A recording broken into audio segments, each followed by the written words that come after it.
Bonjour à chacun pour ce nouveau rendez-vous chez moi cette fois-ci.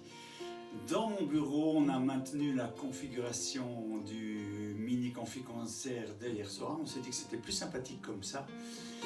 Et toujours Jocelyne aux platines. Bonjour Jocelyne. Bonjour tout le monde. Voilà. On est très heureux de se retrouver. La nuit a été courte pour nous, courte mais bonne. On était très heureux, très enthousiastes de ce moment. Hier soir, il y a eu beaucoup de connexions, beaucoup de messages. Des amis d'ici et d'ailleurs qui nous ont rejoints, de Suisse, de France, de Belgique, d'Afrique, du Canada, d'Espagne même. Et puis voilà, je vous salue aujourd'hui, ce matin, très cordialement. Et j'aimerais démarrer avec un chant.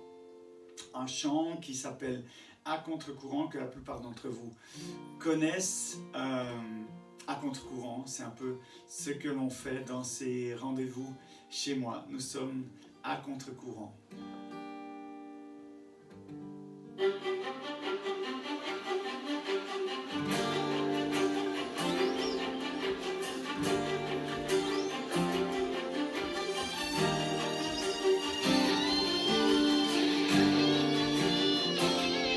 Tout va trop vite, tout va trop fort, dépasser les limites, encore et encore. Ce monde est fou, rien ne l'arrête. Plus de tabous, les hommes sont tombés sur la terre. Combien de murs, combien de chaînes, tant de blessures et tant de haine. Dresser les barrières de l'indifférence, exploser les frontières de la violence. C'est pas vrai qu'on peut rien faire, même si ça n'est qu'un peu d'eau dans la mer. Moi je suis prêt à marcher à contre-courant, défiant les vagues et les vents, résister à l'air du temps délirant, décadent, oser la différence. À contre-courant, défiant les vagues et les vents, arracher des innocents de la gueule des géants, briser les silences.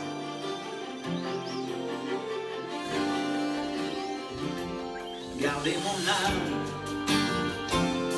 rester debout, porter la flamme, aller jusqu'au bout, plutôt souffrir qu'abandonner, plutôt mourir que tomber sans se relever. Je veux pas marcher le dos courbé, je veux pas gémir, non, je veux pas m'enfuir face au danger et face au doute. Je sais compter sur celui qui conduit ma route. Lève-toi, viens, je t'emmène, tu verras bientôt tomber les chaînes si tu es prêt à marcher à contre-courant, défiant les vagues et les vents, résister à l'air du temps délirant, décadent, oser la différence. À contre-courant, défiant les vagues et les vents, arracher des innocents de la gueule des géants et briser les silences. À contre-courant, défiant les vagues et les vents, résister à l'air du temps délirant, décadent, oser la différence. À contre-courant, défiant les vagues et les vents, arracher des innocents de la gueule des géants, briser les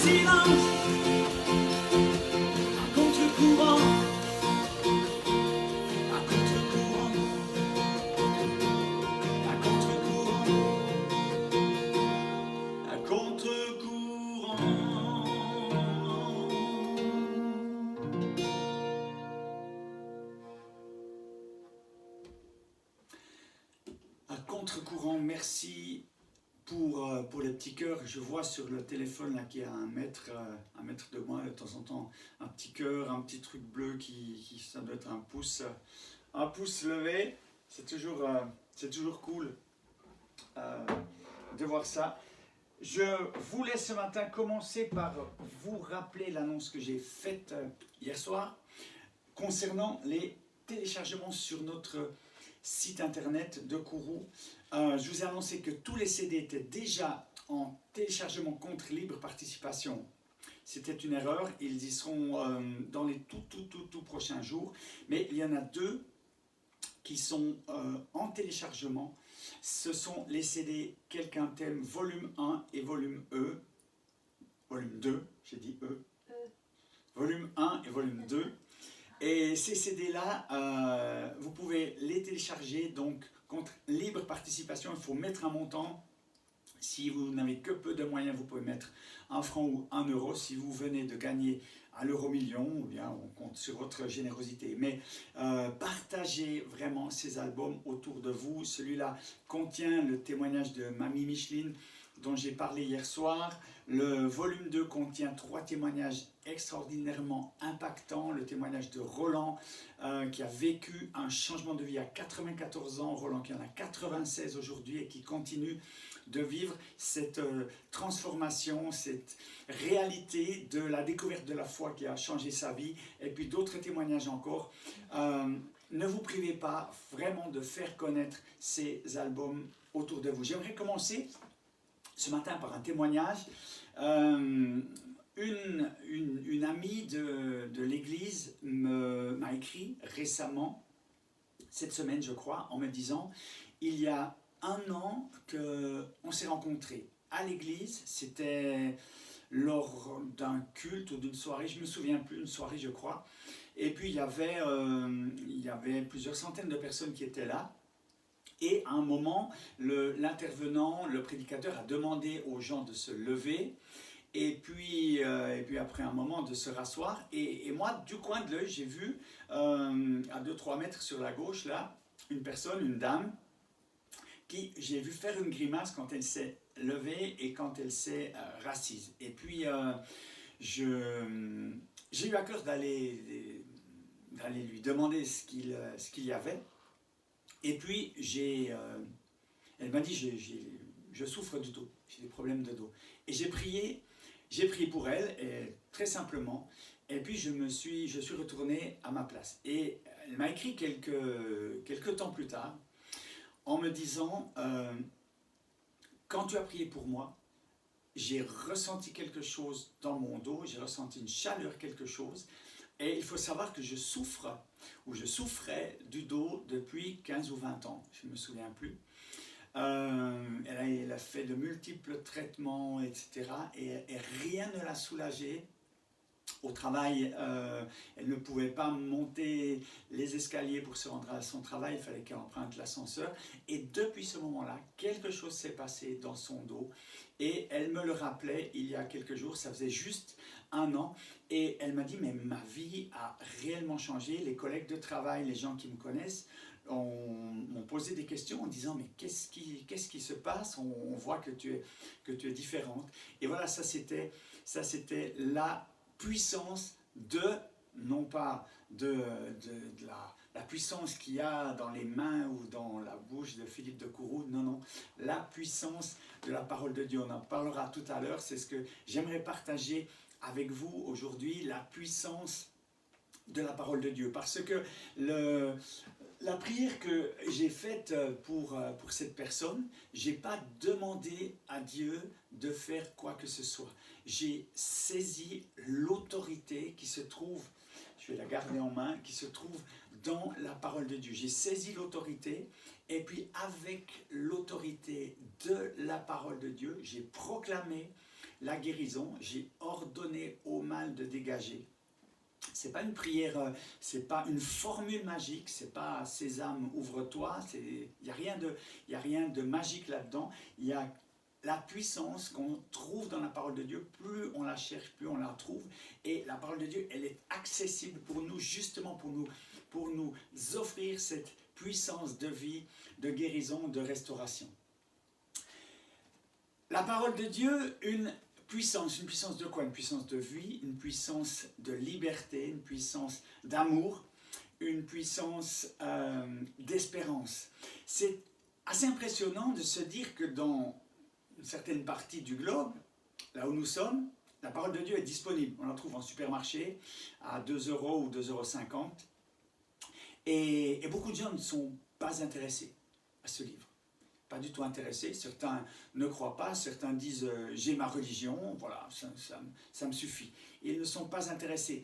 Enfin, ils ne l'étaient pas avant le coronavirus. Peut-être qu'avec ce virus qui a quand même bousculé la planète entière, on sent quand même que certaines personnes, on le note chez les dirigeants, parfois on a entendu des témoignages de dirigeants, notamment des pays d'Amérique latine, qui faisaient appel à Dieu, qui imploraient la clémence, le pardon de Dieu sur leur pays. Donc on peut imaginer que ces circonstances que nous vivons actuellement, eh bien, amènent un certain bouleversement. Mais dans nos pays occidentaux, les gens, en règle générale, ne sont que peu, voire pas intéressés à la parole de Dieu. Dans d'autres endroits du monde où le livre est interdit, c'est assez impressionnant de voir que les gens sont prêts à subir les pires persécutions pour simplement obtenir ce livre.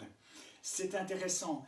Ça veut dire que ce livre, il est sujet à controverse. Et parfois, suivant de quel thème on traite, on dit que tel thème aura fait couler beaucoup d'encre. Ce livre a sans doute fait couler beaucoup d'encre. Il y a beaucoup de gens qui ont discuté, des milliers de livres qui ont été écrits pour essayer d'expliquer tout ça.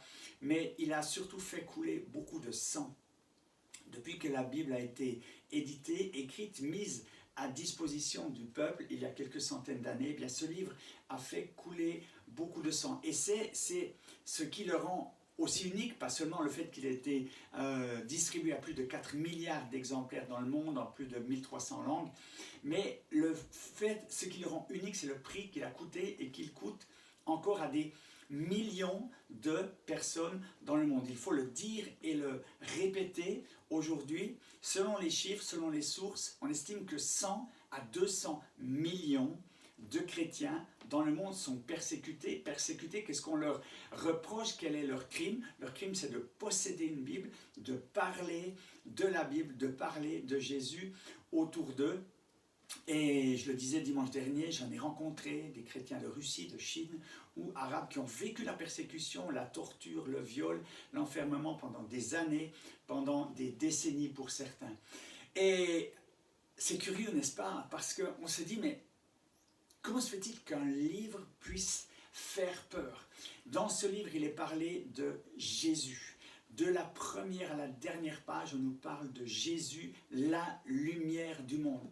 Pourquoi peut-on avoir peur de la lumière? On a peur de la lumière quand on est dans les ténèbres.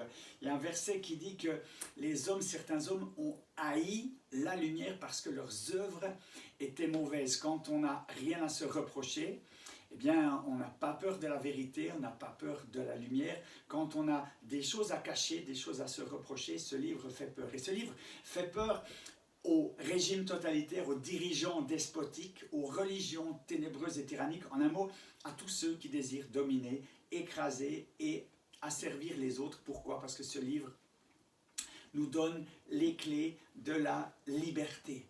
Et ce livre, il nous est accessible, il nous est profitable seulement si on a un petit ingrédient, indispensable, tout petit ingrédient, qui s'appelle la foi. Sans la foi, ce livre ne sert à rien. Et avec la foi, lorsque nous avons la foi, lorsque nous décidons d'avoir la foi, ce n'est pas quelque chose qui est donné à certains, Dieu distribue à certains, il dit, tiens, celui-là il a une bonne tête, on va lui donner la foi, l'autre, celui-là, non, on ne va pas lui donner. Non, la foi, c'est un choix. À un moment, j'ai choisi de croire ce que je ne voyais pas. Et c'est la différence entre la science et la foi. Dans la science, il faut voir pour croire, et dans la foi, il faut croire pour voir. J'ai vu et j'ai expérimenté la parole de Dieu. J'avais prévu de vous faire un chant, je ne sais plus où il est sur mon programme, Je vais vous faire un chant là,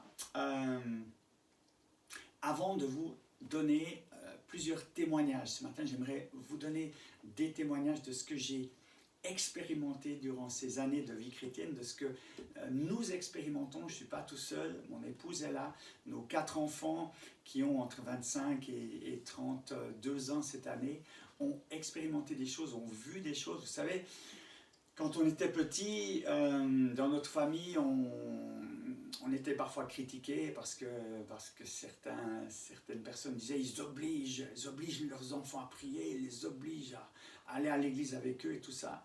Alors on aurait pu les obliger peut-être jusqu'à 10 ans, 12 ou encore 14 ans. À partir de 15 ans, ça serait devenu plus difficile. À partir de 20 ans ou plus, ça serait devenu impossible, vous le concevez bien.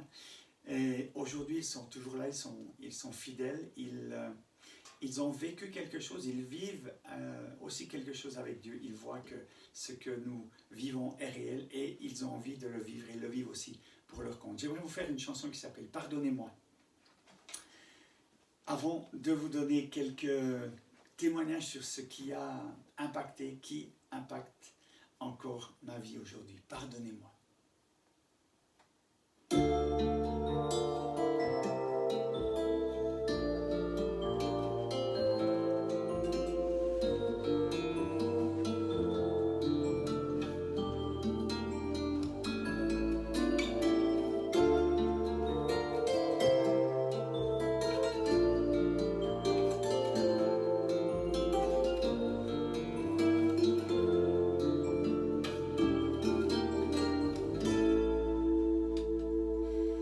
Pardonnez-moi de n'être pas celui que vous voudriez que je sois. Pardonnez-moi d'entrer dans votre vie comme un invité qu'on n'attend pas. Pardonnez-moi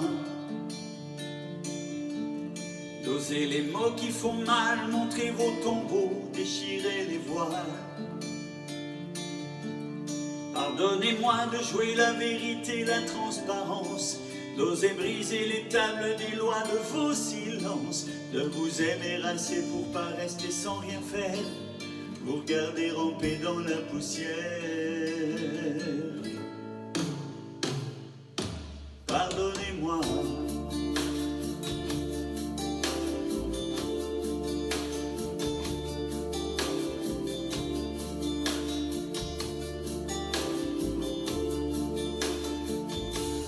Pardonnez-moi de parler de la vie après cette vie. Pardonnez-moi d'oser affirmer qu'on n'ira pas tous au paradis. Pardonnez-moi de percer vos secrets, de poser les questions à pas poser. Pardonnez-moi de vous bousculer dans vos habitudes, de douter, renverser vos certitudes, de vous aimer assez pour pas rester sans rien faire, vous regarder ramper dans la poussière. Pardonnez-moi.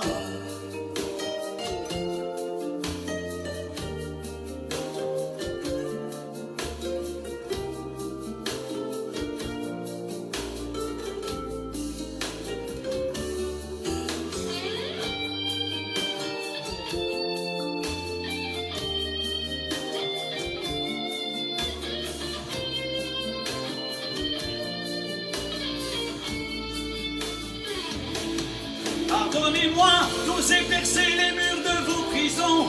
Pardonnez-moi de garder plus loin et plus profond. Pardonnez-moi de lancer des pavés dans la mare. Pardonnez-moi d'insister avant qu'il ne soit trop tard. Pardonnez-moi de parler au nom de la vérité. Pardonnez-moi la confusion que je mets dans vos pensées. Pardonnez-moi de faire la guerre à ceux qui vous détruisent. Je peux pas rester sans rien faire quand se joue votre vie, c'est plus fort que moi. Pardonnez-moi.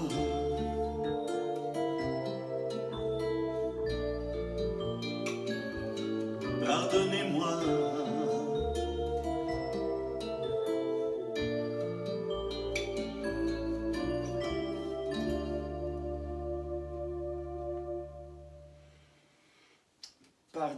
joie de parler au nom de la vérité.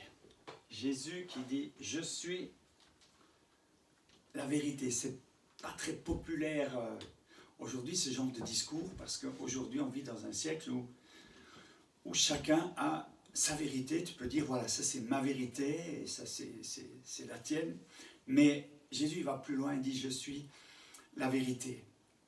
Et cette vérité, elle vient pour nous libérer. Il y a un verset très très très important parmi des centaines ou des milliers d'autres tout aussi importants, mais le verset dans l'évangile de Jean chapitre 8 verset 31-32 où Jésus dit « Si vous demeurez dans ma parole, vous connaîtrez la vérité et la vérité vous rendra libre. » Et c'est extraordinaire ce verset quand on peut l'expérimenter. La première fois que je l'ai expérimenté réellement, c'était par rapport au trac. Lorsque j'ai connu l'évangile, j'avais 25 ans et j'avais un trac qui me paralysait. Je raconte ça en détail dans mon premier livre. Je ne vais pas aller trop dans les détails, mais j'ai vécu un jour où j'avais un concert à produire. J'étais le soliste principal de ce concert. C'était le Boléro de Ravel, pour ceux qui connaissent, à la Caisse Claire. Et pour cela, il faut une maîtrise absolument parfaite. Et le travail ne suffit pas. J'avais travaillé plus que ce qu'il ne fallait pour avoir cette maîtrise. Mais après, il y a le trac qui vient, qui peut te paralyser, qui peut te faire trembler, etc. Et j'ai vraiment puisé dans la parole de Dieu. Il y a un verset, ça m'est arrivé une fois, alors il ne faut pas en faire une généralité, mais je me souviens d'avoir supplié Dieu. J'étais tout jeune dans la foi, j'ai supplié Dieu, je dis Seigneur, donne-moi quelque chose, je ne peux pas fournir cette prestation. Ces concerts importants, il y avait plusieurs concerts. Je ne peux pas fournir ces prestations si tu ne m'aides pas. Et j'ai cherché dans ma Bible, je l'ai tourné dans tous les sens pour ne pas, parce que je savais déjà à peu près au toucher où étaient certains livres et tout ça. J'ai tourné dans tous les sens et j'ai ouvert et puis j'ai posé mon doigt quelque part et j'ai retourné et j'ai trouvé une parole qui de prime abord m'a laissé perplexe. Je ne savais pas à quoi ça faisait référence, mais cette parole faisait référence à la victoire, à la domination sur un ennemi, sur une puissance qui nous opprime. Et en y réfléchissant, j'ai dit, mais est-ce que Dieu aurait choisi de me parler avec ça? Et j'ai fait ce choix de la foi. Et à partir de là, j'ai proclamé cette parole. Et ça n'a rien changé sur le moment, ça n'a rien changé jusqu'à l'ultime moment où j'ai dû fournir ma prestation. J'étais en combat, en lutte entre ce que j'avais lu, ce que je croyais être la vérité d'un côté et ma réalité de l'autre. Et ce combat, je l'ai mené jusqu'à l'ultime seconde et au moment où j'ai commencé de jouer, le trac est parti et puis j'ai pu faire ce concert, j'ai pu jouer cette partition 4 fois de suite sans rater un seul coup. Ça pour moi c'était vraiment un miracle de Dieu. J'avais pu m'accrocher à la parole de Dieu et comprendre et expérimenter réellement la puissance de la parole. Certains, j'en ai partagé à certains de mes amis, ils disent oui, non mais ça c'est dans la tête, ça n'a rien à voir avec Dieu, c'est un mécanisme, les psychologues te l'expliquent, tout ça, ceux qui ont fait des études un peu, ils te l'expliquent. Ok. J'ai vécu une autre expérience quelques temps plus tard. Le fils d'un de mes amis avait fait une grave chute dans les escaliers, il avait été emmené dans un centre de soins intensifs à l'hôpital universitaire de Bâle. Son crâne était cassé à plusieurs endroits et il avait un œdème autour du cerveau. Il était dans le coma depuis plusieurs jours. Les médecins ne se prononçaient pas quant à ses chances de survie. Est-ce qu'il allait rester handicapé mental, physique et tout ça? Il était dans le coma.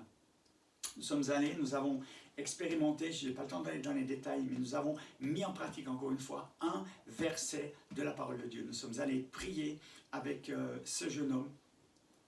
Nous étions 4 personnes là, dont ses parents, les parents du jeune. Et nous avons prié tout simplement avec cette parole d'autorité dont je vous parlais tout à l'heure. Et ça a duré quelques petites minutes, 2-3 minutes. Le jeune homme a ouvert les yeux, il s'est mis dans son lit, il parlait comme je vous parle, il était tout étonné d'être là, il demandait ce qui s'était passé. Et à partir de là, je fais court, à partir de là, il est sorti de l'hôpital quelques jours plus tard. Ça fait plus de 20 ans, cette situation. C'est totalement inexplicable, scientifiquement, médicalement parlant, c'est totalement inexplicable. Il n'a jamais plus eu aucune séquelle, ni migraine, ni absence, ni quoi que ce soit. J'ai vécu d'autres choses, je pense à un miracle que j'ai vécu tout près d'ici, dans la rue, il y a quelques 2-3 ans de cela. Une personne avec qui je parle dans la rue, qui me dit j'ai un problème de genou, je dois aller me faire opérer, on sait pas ce qu'il y a, tout ça. Je lui demande si elle était d'accord que je prie avec elle. Je sens sous mes doigts quelque chose qui bouge dans son genou.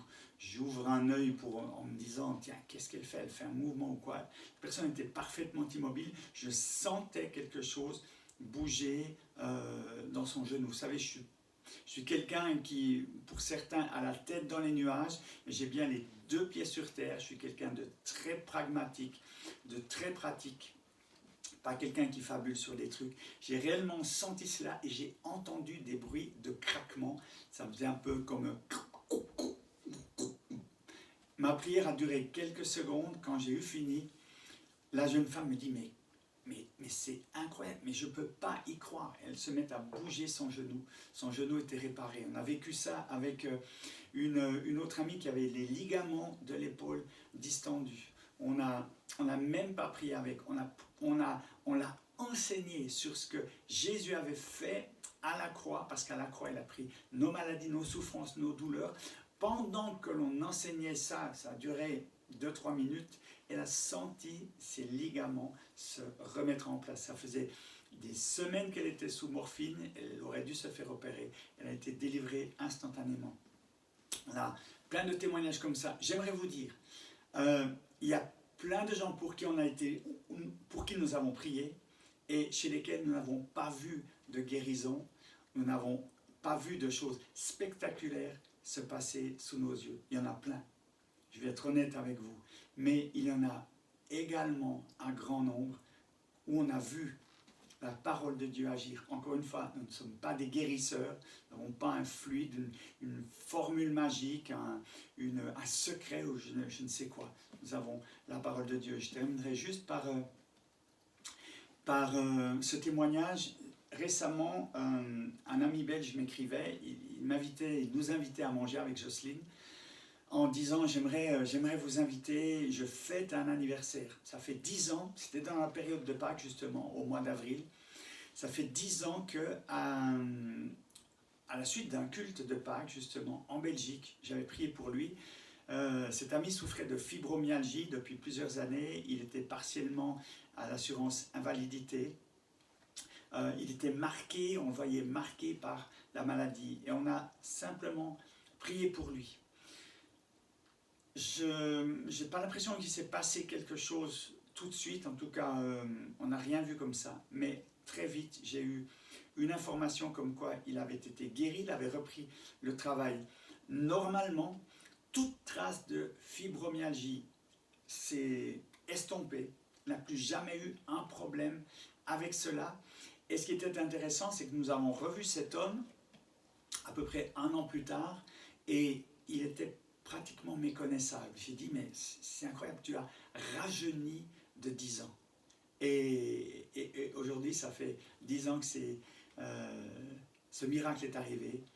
Et on voit vraiment la puissance de la parole de Dieu. J'aimerais vous faire une petite chanson qui s'appelle « Je connais le Créateur du monde ». Je connais le Créateur du monde. Et si je connais le Créateur du monde, c'est que la parole de Dieu me donne de le connaître. Plus je le cherche, plus je le trouve. Et c'est ce Créateur du monde qu'on aimerait vous donner de pouvoir connaître vous aussi. Je connais le Créateur du monde.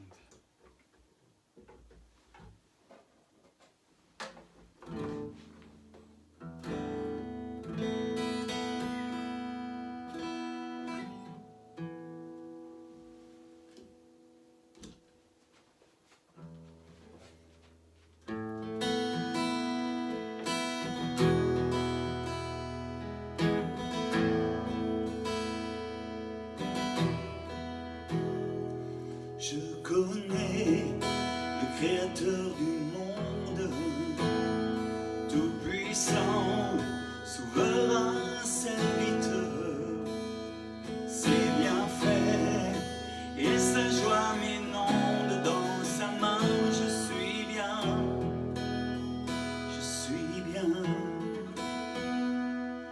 Je demeure à l'ombre de ses ailes, protégé sous l'abri du Très-Haut. Je n'ai pas peur, car quoi qu'il advienne, mon Sauveur me soutient. Je ne crains rien, sans toi Jésus.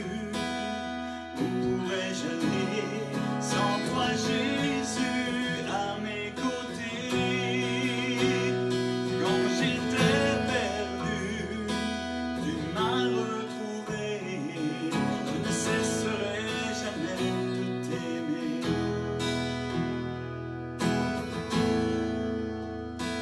Je connais le Créateur du monde, tout-puissant, souverain, serviteur. C'est bien fait, et sa joie m'inonde dans sa main. Je suis bien, je suis bien. Je demeure à l'ombre de ses ailes, protégé sous l'abri du Très-Haut. Je n'ai pas peur, car quoi qu'il advienne, mon Sauveur me soutient. Je ne crains rien, sans toi Jésus. Où pourrais-je aller sans toi Jésus à mes côtés? Quand j'étais perdu, tu m'as retrouvé. Je ne cesserai jamais de t'aimer. Je n'ai besoin de rien d'autre que toi. À tes pieds, je me tiens dans ta présence. Au cœur de tous mes combats, tu resteras ma délivrance.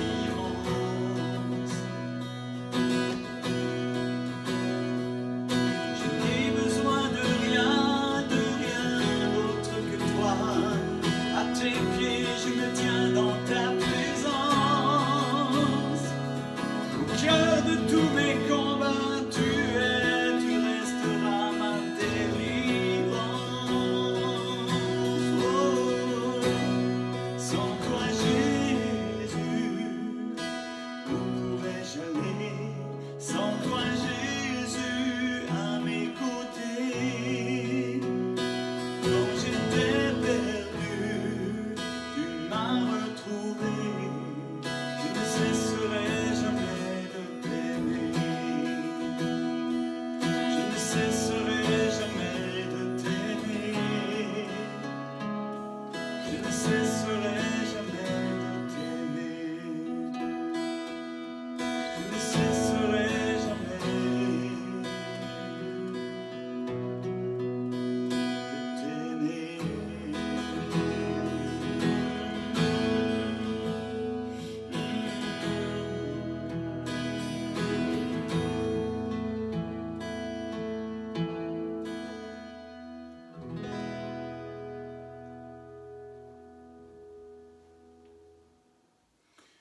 Sans toi, Jésus, où pourrais-je aller?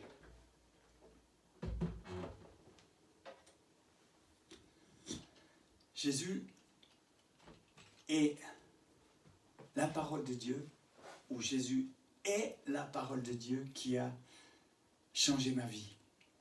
J'ai vécu tôt dans ma vie chrétienne une expérience avec le monde invisible.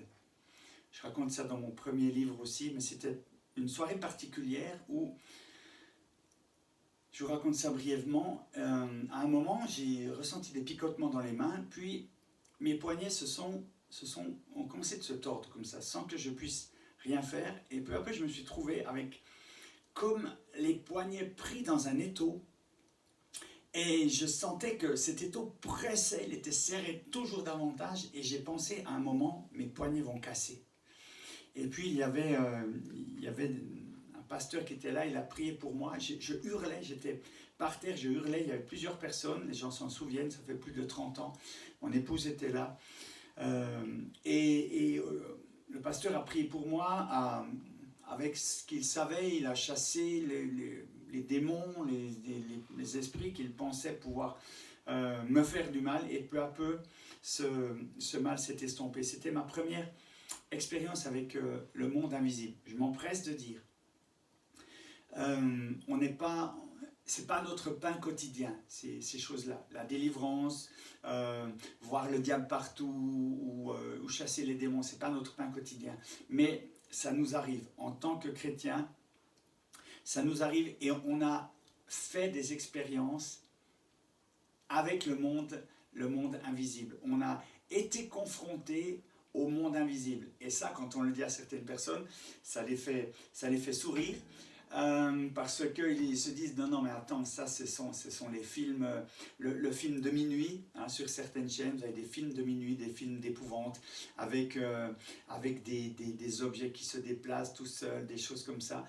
Écoutez, ça, je sais que c'est Hollywood, mais dans la réalité, ça se passe aussi. Et j'y ai été confronté. Alors vous pouvez être sceptique, certains sont sceptiques, ça les fait sourire. Quand tu l'as vécu, ça ne te fait pas sourire. Je pense à une expérience qu'on a vécue ici dans la région, où avec un de mes amis, José Barthes, pour s'il y a des gens qui le connaissent, on fait allez, je fais une page de pub pour toi, José Barthes, carrosserie José Barthes à Kourou. Un de mes amis était avec moi, et on a été confronté à un sorcier. Ce sorcier avait des pouvoirs surnaturels, et à un moment, il s'est passé quelque chose. Il n'était pas content avec moi, il s'est mis à 2 cm de mon nez, avec les yeux qui sortaient de la tête, et il a dit, je vais te tuer. Et José s'en souvient très bien, ça fait quelques années, il m'a dit, j'étais terrifié. Moi, j'étais d'apparence assez calme, j'avais les genoux qui jouaient des castagnettes, mais j'ai su rebondir avec la parole de Dieu, et j'ai simplement proclamé un verset de la parole de Dieu. Et puis, c'est la parole de Dieu qui a vaincu, encore une fois, dans ce moment-là. Je ne peux pas donner tous les détails, je l'ai écrit dans mes livres. Alors on peut encore dire, oui, mais ça, voilà, etc.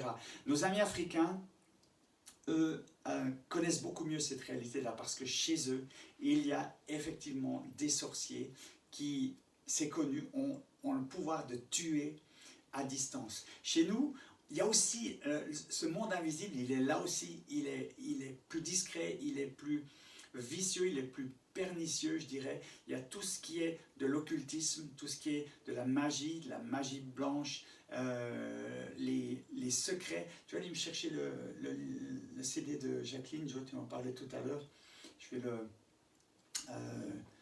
le montrer discrètement. Bon, tu peux pas, même si on te voit, c'est pas grave.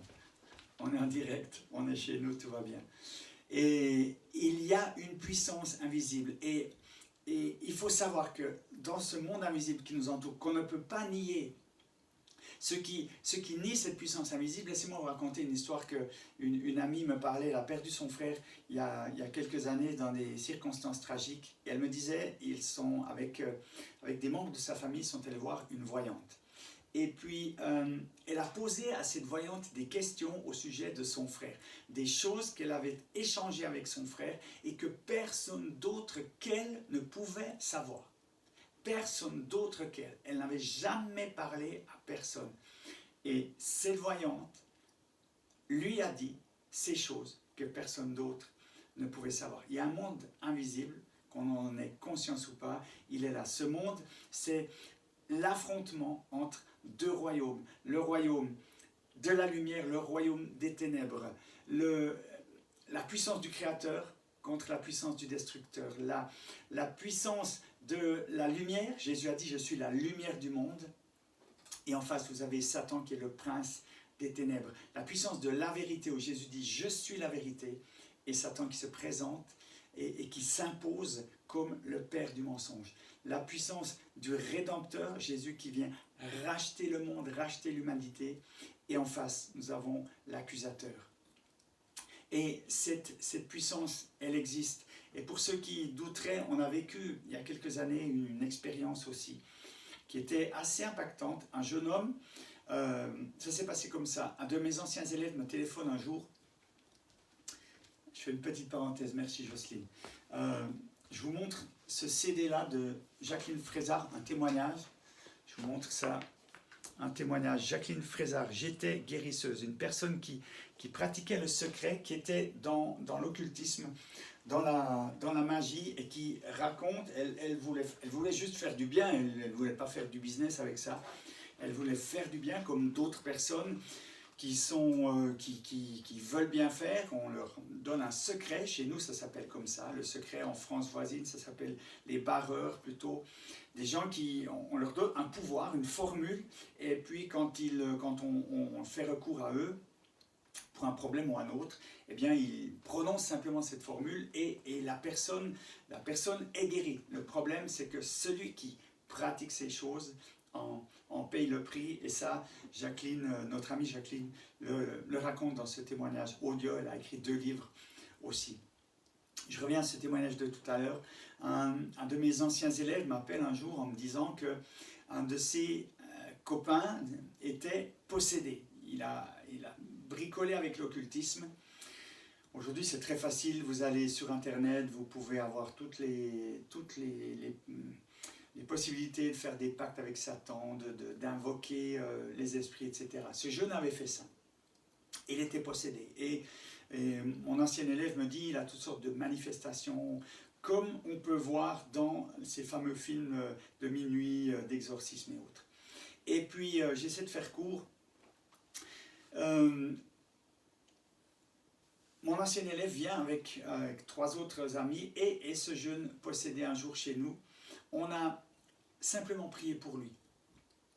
Après avoir lu la parole de Dieu, après les avoir enseignés sur ce qu'est la délivrance, après avoir montré la différence entre l'exorcisme, qui est une forme de magie blanche aussi, et puis la délivrance comme elle est pratiquée dans la parole de Dieu.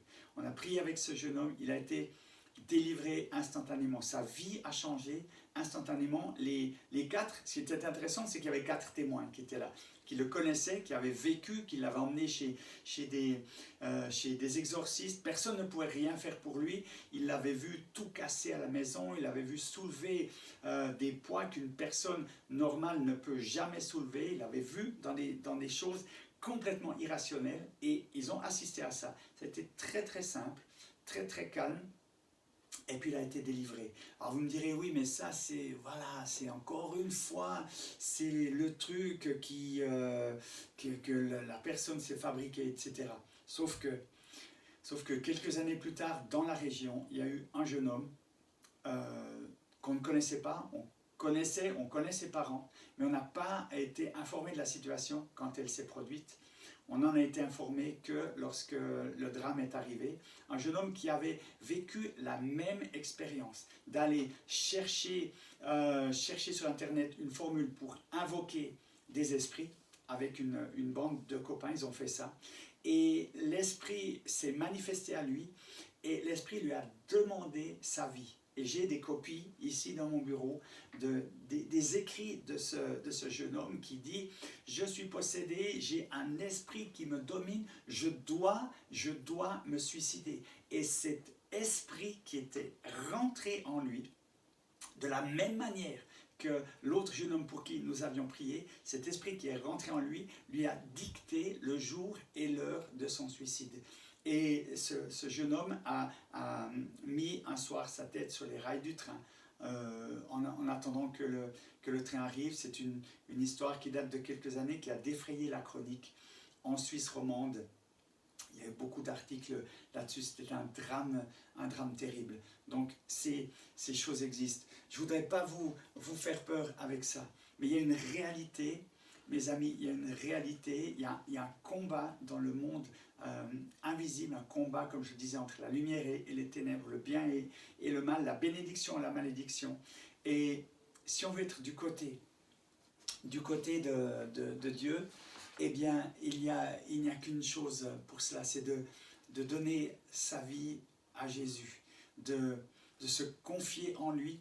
Et croyez-moi, quand je vous parle de puissance des ténèbres, ça me fait pas peur, même si c'est impressionnant, ça me fait pas peur parce que je connais le Créateur du monde, je connais celui qui a dit « Je suis la vérité, le chemin et la vie » et la parole de Dieu est puissante et me permet d'affronter, si je dois affronter ces puissances-là, me permet de les affronter avec calme, avec force, avec sérénité. Je parlais dimanche dernier d'un texte de la parole de Dieu, je vais terminer par ça, où Jésus dit « Si vous ne naissez de nouveau, vous n'entrerez pas dans le royaume de Dieu. » Certains me disent « J'ai ma religion, je crois en Dieu, je crois, j'ai pas besoin de tout ça. » Chacun est libre, mais ce n'est pas ce que Jésus dit. Jésus dit il faut que vous naissiez de nouveau. Et c'est l'expérience que l'on a faite, comme à l'instar de millions de personnes dans le monde, toutes races, statut social confondus. C'est une expérience où on a juste donné notre vie au Seigneur, on a donné notre vie à Jésus, on a reçu la sienne. Et ça a changé nos vies. Et ça nous permet de vivre avec cette puissance de vie, d'amour autour de nous, cette puissance transformatrice, cette puissance qui apporte l'espérance, la guérison, la paix, l'amour, la réconciliation parfois. Autour de nous, on a beaucoup de témoignages merveilleux de réconciliation dans des familles, dans des couples, entre parents et enfants, etc. J'aimerais terminer par un chant qui s'appelle « Je viens ». Et vous inviter, si vous n'avez jamais fait cette expérience d'inviter Jésus dans votre vie, ou mieux encore, de lui donner votre vie, de lui donner votre vie, de le laisser gérer votre vie. Croyez-moi, lui qui a fait les cieux et la terre, tout ce qui s'y trouve, lui qui est le grand horloger, il se débrouille très bien. Quand on le laisse gérer notre vie, il fait ça très bien. Il n'a pas besoin de nous. Je vais le faire sans le playback, Joe.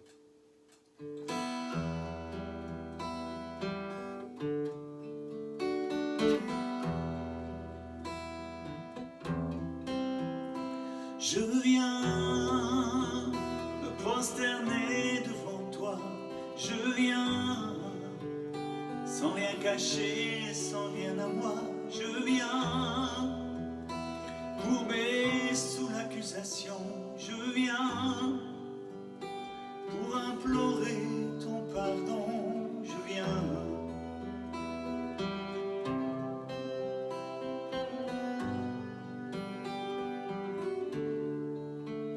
Je viens me prosterner devant toi, je viens sans rien cacher, sans rien à moi, je viens.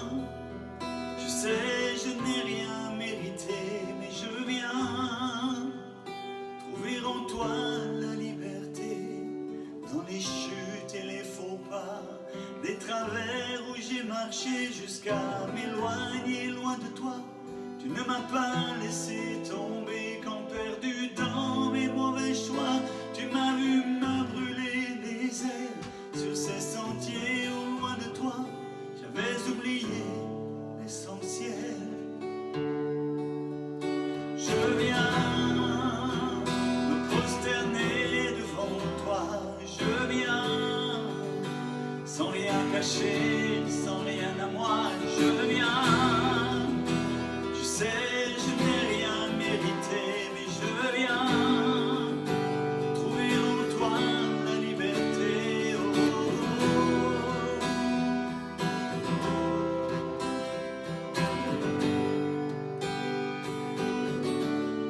À l'instant ta grâce m'accorde pardon, ton sang efface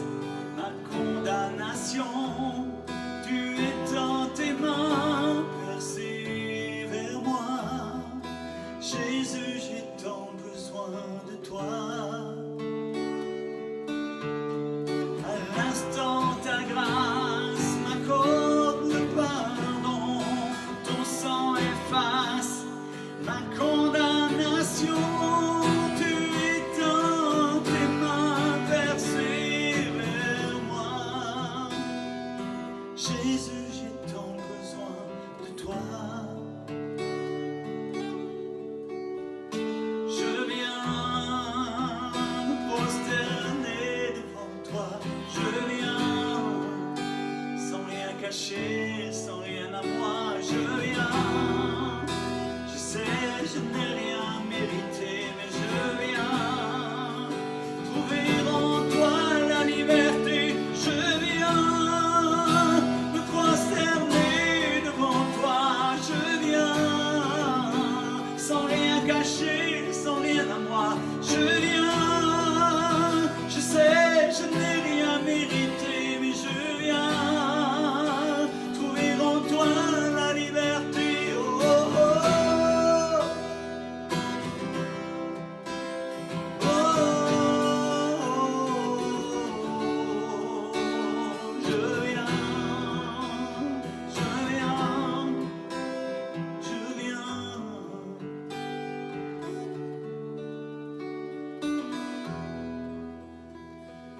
Venir à Jésus, c'est très facile,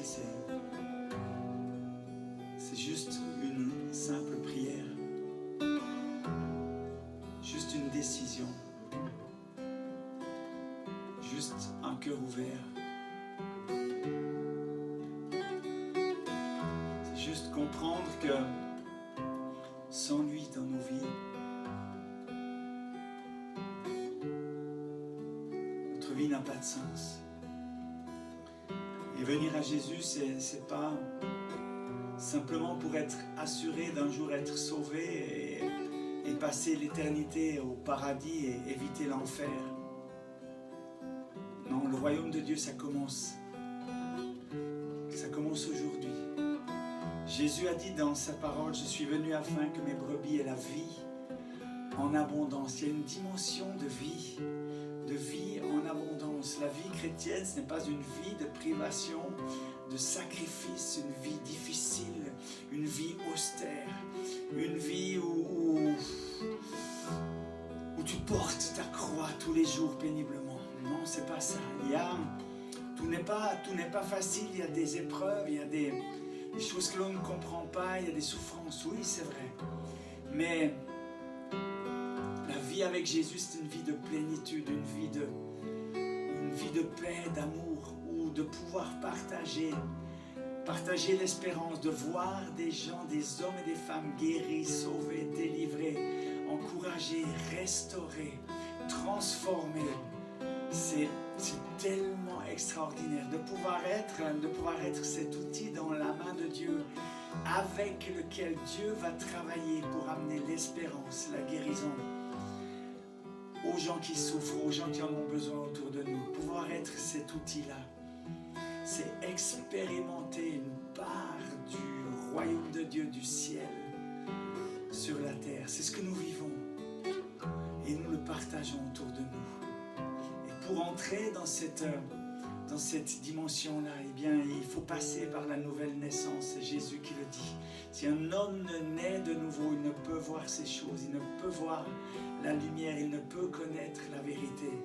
Et pour vivre cette nouvelle naissance, il ne faut pas être dans telle ou telle église, mouvement, religion ou que sais-je. Il faut simplement reconnaître sa désobéissance devant Jésus. Vous savez, le péché, ce n'est pas voler, violer, tuer.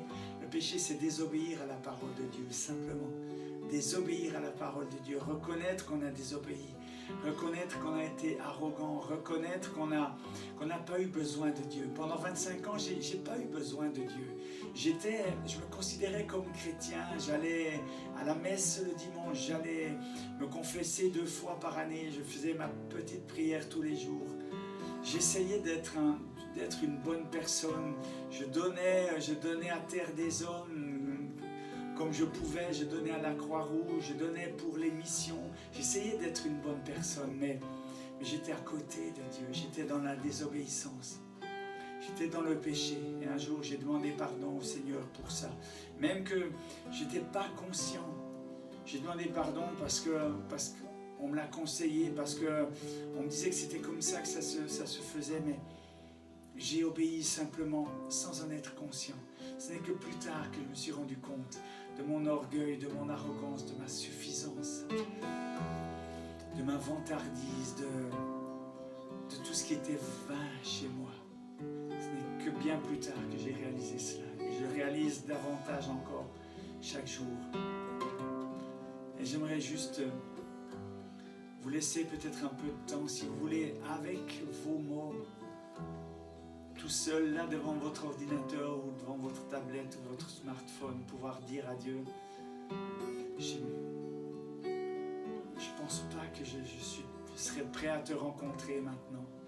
Je ne pense pas que je suis réellement tel que je devrais être. Il y a trop de choses dans ma vie qui sont plus fortes que moi, qui ne sont pas en accord avec ce que je pense qui devrait être dans ma vie.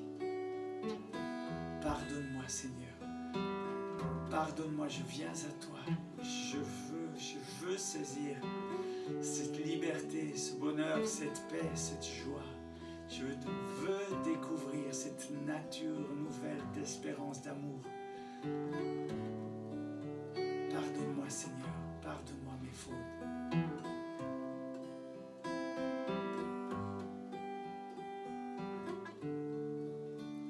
Je viens me prosterner devant toi. Je viens sans rien cacher, sans rien à moi. Je viens, je sais, je n'ai rien mérité, mais je viens trouver en toi la liberté. Baptise-moi d'une pluie de feu. Baptise-moi d'une pluie de feu, ô Saint-Esprit, Esprit de Dieu.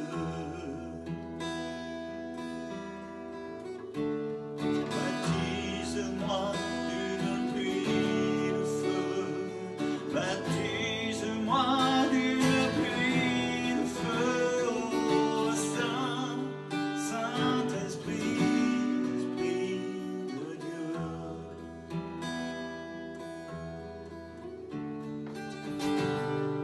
Ta joie rayonne en moi quand je m'abandonne à toi. Non, je n'ai besoin de rien que toi. Viens et remplis-moi. Ta joie rayonne en moi quand je m'abandonne à toi.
Ceux qui me connaissent un peu le savent, c'est notre passion de pouvoir amener, accompagner des gens, non pas dans une nouvelle religion, dans une autre église, dans notre église, mais les accompagner à rencontrer Jésus-Christ. Et on espère que l'un ou l'autre d'entre vous ce matin, devant ce petit écran, l'aura fait. Voilà, on arrive au terme de ce rendez-vous chez moi. J'aimerais finir avec une chanson encore qui s'appelle « Sa joie est en moi ». On a, dans la dernière chanson que j'ai faite maintenant, le refrain disait « Ta joie rayonne en moi quand je m'abandonne à toi. Non, je n'ai besoin de rien, que toi viens et remplis-moi ». C'est vrai qu'il y a une joie qui ne dépend pas des circonstances. C'est la joie du Seigneur qui est notre force, et j'aimerais terminer avec ça. Et saluer en particulier les gens de notre église, l'église Le 7, le centre évangélique à Tavannes. Ça fait plus d'un mois qu'on ne les a pas vus. Et puis, voilà, vous nous manquez, les amis, vous nous manquez vraiment, vraiment beaucoup. Il y a tellement de gens extraordinaires dans cette église-là et dans plein d'autres que l'on connaît aussi, bien évidemment. Mais ceux de notre église nous manquent très, très, très, très, très particulièrement. On aimerait vous saluer. Et puis, je termine avec ce chant-là que je dédie à chacun. La joie du Seigneur est ma force. Yeah.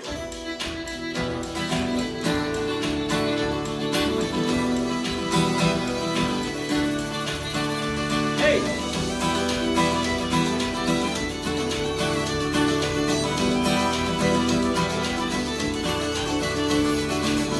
La joie du Seigneur est ma force est dans sa joie. La joie du Seigneur est ma force, nul ne la ravira. La joie du Seigneur est ma force est dans sa joie. La joie du Seigneur est ma force, nul ne me la ravira.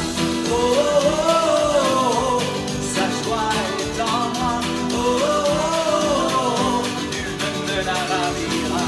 Oh, oh, oh, sa joie est en moi. Oh, oh, nul ne me la ravira. Hey!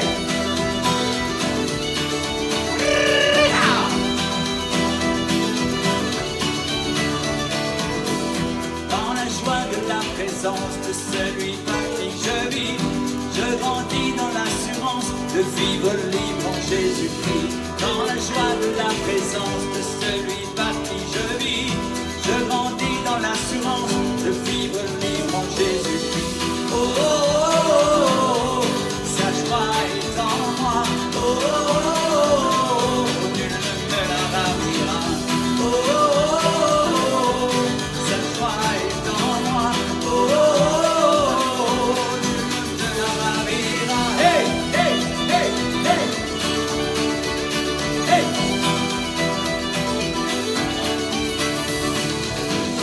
Le bonheur et la grâce toujours m'accompagneront. Un jour je verrai la face de mon Seigneur dans sa maison. Oh, oh, oh, le bonheur et la grâce, oh, toujours m'accompagneront. Un jour je verrai la face, yeah, yeah, yeah, de mon Seigneur dans sa maison. Oh, oh, oh, oh, sa joie est en moi. Oh, oh, oh, nul ne me la ravira. Oh, oh, oh, sa joie est en moi. Oh, oh, nul ne me la ravira. Hey, hey, hey, sa joie est en moi.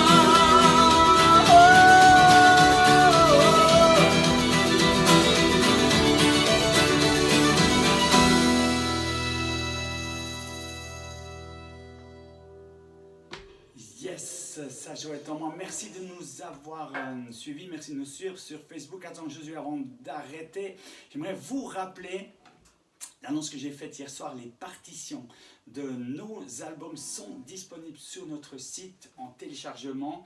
C'est pas tout à fait gratuite, presque c'est en libre participation. Vous pouvez mettre un montant minimal et plus si, voilà, si le cœur vous en dit. Et profitez de ce temps de confinement pour offrir ça à vos enfants qui jouent de la trompette, de la flûte, du piano et de la guitare. Et profitez aussi de télécharger les CD que j'ai montré tout à l'heure. Les CD, quelqu'un t'aime, offrez ça autour de vous, ça encourage des gens, ça touche des gens. On a beaucoup de témoignages de gens qui nous disent « on m'a offert ça ». On m'a offert ce CD et puis je l'écoute, ça m'a guéri, ça m'a fait du bien, ça m'a permis de pardonner. Il y a beaucoup de témoignages comme ça qui sont vraiment voilà, à portée d'un clic. Il suffit de télécharger ça et de les offrir autour de vous, de faire passer, et puis vous pouvez vraiment avoir une action qui aura de l'impact sur une vie. Voilà, on vous donne rendez-vous à dimanche prochain et on vous annonce le prochain concert. Ça ne sera pas un mini confi-concert, ça sera un confi-concert, maxi-confi-concert.